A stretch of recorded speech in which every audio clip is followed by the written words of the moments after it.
Hey, how you doing? Aura here. So a friend of mine today asked me how he could go about setting up a podcast. He wanted to set up a podcast that would be very educational, but also give information in very short bits, but impactful bits nonetheless. So he wanted a podcast of about 10 minutes per episode. He asked me how he would do it, and in particular, he wanted to find out how he could get that voiceover sounding voice, that crisp audio when he's recording. And I was like, well, I can help him. And the reason he came to me was because he knew I was a voiceover artist and he's heard some of my work and he was just like, yeah, I want my podcast to sound like that. And I was like, sure, I can help out.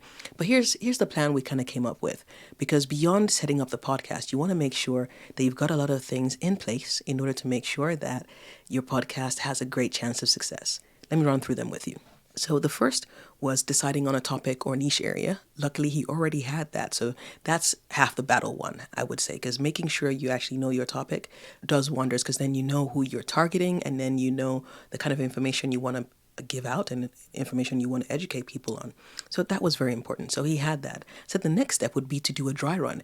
Actually test out, do you actually like the idea of doing a podcast? Like, can you actually stick it? Have you actually tried it before? And he admitted that he'd never really recorded before. He doesn't have a microphone yet, and which is why he was coming to me. So, okay, cool. But before we even get around to doing the microphone, let's try a very no friction, lo-fi way of starting, just to make sure it's something you're happy to go ahead with.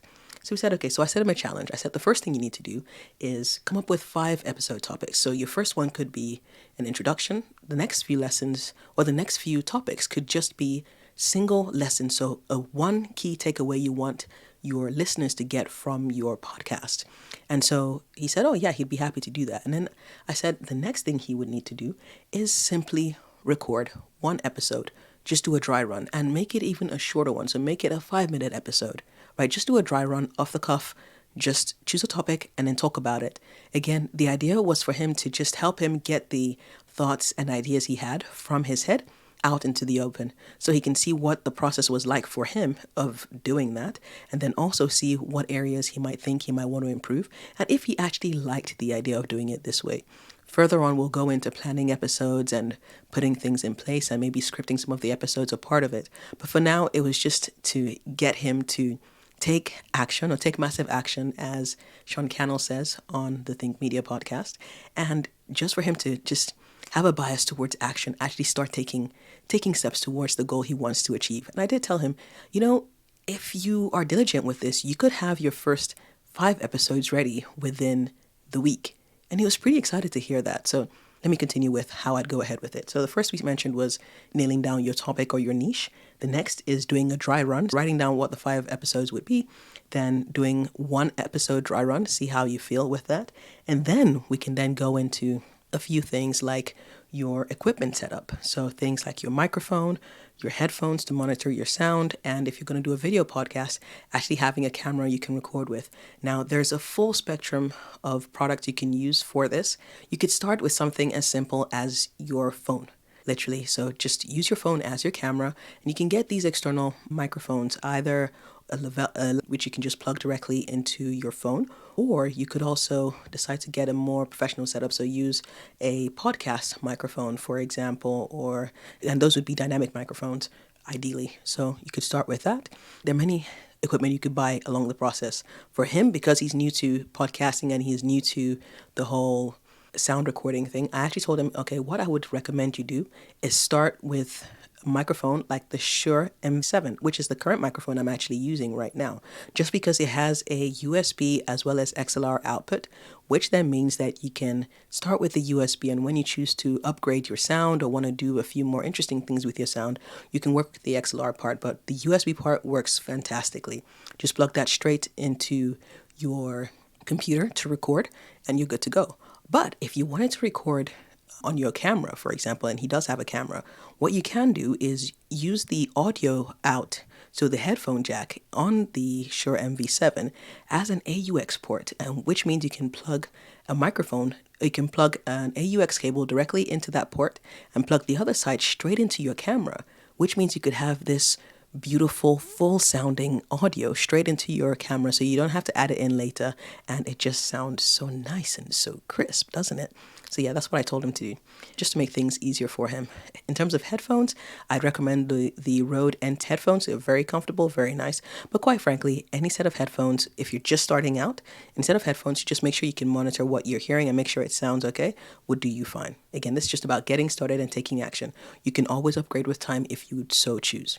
All right, besides that, if you're doing a video podcast, you've got to think about your background aesthetics. So how can you make your background, somewhat interesting, something that people would want to see and want to, enjoy watching as well as enjoy listening to.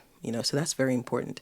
So things like your lighting, things like maybe including plants and books in the background, or having a background like I've created with lights, for example. These are things you can do to just add a bit of interest into your background, but something that's not too plain, but something that looks good, and not having a cluttered background would be very good for your podcast. All right. And then beyond that, so once you've got your equipment set up and all, you also need a podcast syndicator. And this is a service that helps you push your podcast to different podcast platforms.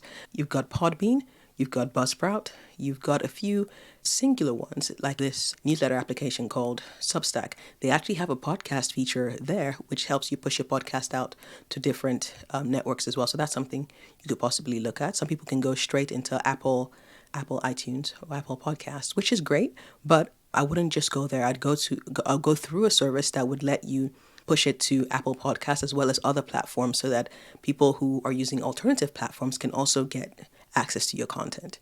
And then once you have that set up, the important thing is to test out doing a podcast. So do a few test runs with friends or family. And it doesn't have to be many people. It can just be one or two.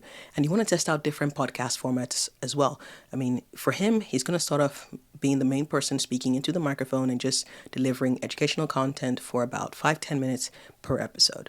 That's one way. Another way he could do it is actually have people involved in his podcast. And there are a number of ways you can do this as well. You could do this by interviewing people who are knowledgeable about a particular lesson or topic he wants to talk about.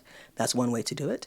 Another way he could do it is actually have somebody who is less skilled than he is be there to ask him questions, and then he then gives the answers on the podcast, and that becomes the podcast episode. He could also have a peer, somebody he could bounce ideas off in terms of ideas on the topic or area that they're talking about. He's looking to do stuff in the personal finance niche. And so for him, you could have somebody who maybe is new to personal finance and has a lot of questions, and the person can ask him and go back and forth.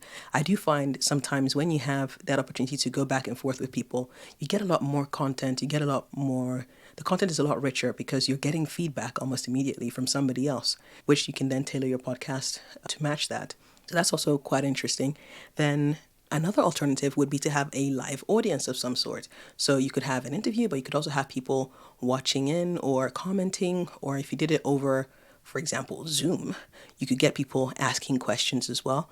Or if it was a live audience, like people in the same room as you could get people asking questions, and you can do back and forth, that sort of thing. And it just makes it more dynamic, more interesting. Someone who does this, not necessarily for podcasts, but his videos could easily become podcasts, is Myron Golden.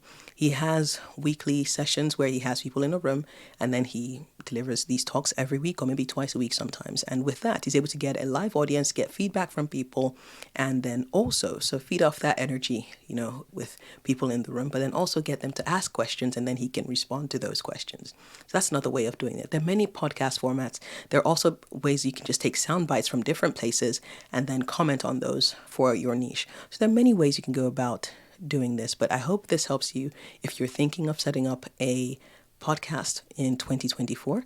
I'd recommend you take on these tips and try things out.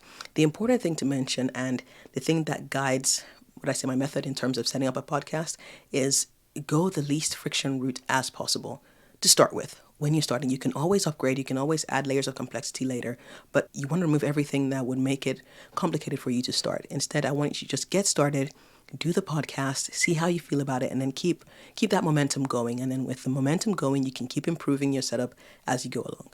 All right, I hope this helps you. I'll catch you in the next episode. Take care. Bye.